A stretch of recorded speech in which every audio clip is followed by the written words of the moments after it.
In this video, I explain 5 reasons why Amazon sellers don't make profit. Hello everyone, it's Sajad, Stealth Amazon FBA. Be sure to be subscribed to the channel for more content like this. And in this video, I'm going to talk about the main reasons why Amazon sellers struggle to make profit.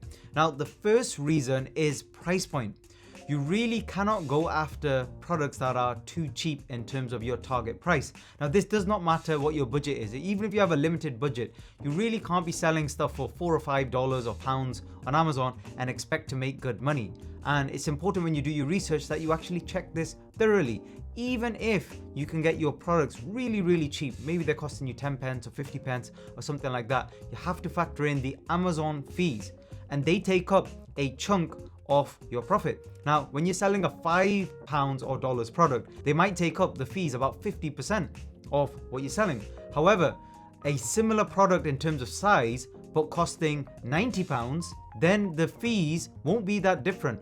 And the fees might only be 5 or 6% of your entire profit. So I hope that makes sense. Reason number 2 is sales velocity and the kind of velocity flywheel. So what do I mean by that? Well, basically, once you start selling on Amazon, the key to making consistent profits on a monthly basis and for your business to grow is actually getting the sales velocity. That's when you're gaming the Amazon algorithm. That's when you're making too many sales that you can actually keep track. The problem is sometimes when you go after a price point that is too high, if you go into a niche where products are selling for, let's say, £70 and above, the sales velocity will be very low. So you might only be making sales periodically. And there you're not really gaming the algorithm. So yes, in terms of per unit, your profit margin might look good in theory. However, because you've not got this velocity, you might have to spend a lot more in actually promoting the product to make those sales. Now, this is not always the case, but especially with beginners, I would strongly advise not going after a price point that is too high, because it's just going to be that more difficult for you to get to your monthly kind of profit goals. Third reason is a margins buffer. Now, usually this happens with lazy product research or non-existent product research. It's very important you calculate your profit margins accurately before you consider ordering your product, and more so calculate the return on your investment potentially. And you want to have a buffer here.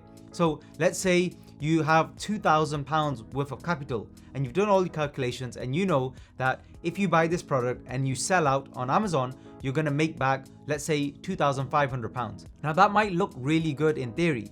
By the way, I mean 2,000 plus 500 profit. So the £500 as an absolute amount seems good. 500 per month. Anybody would want that at the beginning. However, based on your 2,000 investment, is not a good return on your capital. It's only around 25%, which is too low, and it doesn't give you any margin for error. Because remember, when you first start launching, there will be promotion costs, there'll be other added costs potentially. That's why, especially at the beginning, if you're a complete beginner, you want to take your money as far as it can possibly stretch. So rather, spend an extra week doing more research and try and find a product that's creating over 100% return on investment. Now, many people might say that's not possible. I know for a fact it absolutely is. I've had products in the past doing 300 or 400% ROI. Now, this is not the norm. However, there are products there that can potentially do that. So look out for those. So what will happen then with your 2,000 is potentially, if they all sell out, you'd be making an extra £2,000 minimum in profit. So you're doubling your money. And then if costs do arise and promotion costs, etc., and that eats into that 4,000 figure, then that's fine too. Because the minimum you'll walk away with still, even after, let's say, 500 in additional costs, is £1,500 profit potentially. So that's why a high ROI and a margin buffer will actually protect you with your investment. The fourth reason why I find people don't make profit, especially at the beginning, is when they're chasing the millions, so to speak. So what they're focusing on is sales figures and screenshots of sales. Now, these are just numbers, and it's a revenue number, of course. It might feel better for you to be making 20% more sales because it looks better. But have you actually looked at your profit? And what you really need to do here is you need to go into your account, look at your transactions, and not what you think you're making per unit, but actually look at one specific order, look at the actual Amazon fees, and look at the bottom line there, the number that you're getting back into your account. And if that number is, let's say, £14.50, minus the supplier cost from that, and then you'll know exactly what you're making per unit at the moment, once you've been selling for at least a short while, let's say 6 to 8 weeks, for example. And the important thing to remember here is sometimes it makes sense to increase your sales by spending more on promotions, for example, and pushing it a little bit more in terms of vouchers and other things you can do. But sometimes that doesn't make sense. Sometimes it actually makes sense taking a hit and making 20% less sales. So let's say you're making 200 sales per month. Why not make only 160 sales, but at a much better profit margin? That's better for you and your business in terms of growth. But you have to do that calculation because it's different for different products. So you have to do that. You have to find that value where you're maintaining sales velocity, maintaining regular sales, but your profit margin is better. And one mistake, especially at the beginning, is people do start with a more attractive price at the beginning, which is a good idea to get the ball rolling. But then they're very slow because they don't want to risk losing sales. They're very slow at increasing their price. Now, if you're getting good volume of sales, chances are the algorithm is working in your favor in terms of organic sales. So you should try increasing your price by £1 or $1 because you have to do it at some point. You have to get towards your target price. You don't really have anything to lose apart from a few days of slightly slower sales. And if it doesn't work, you can always move back.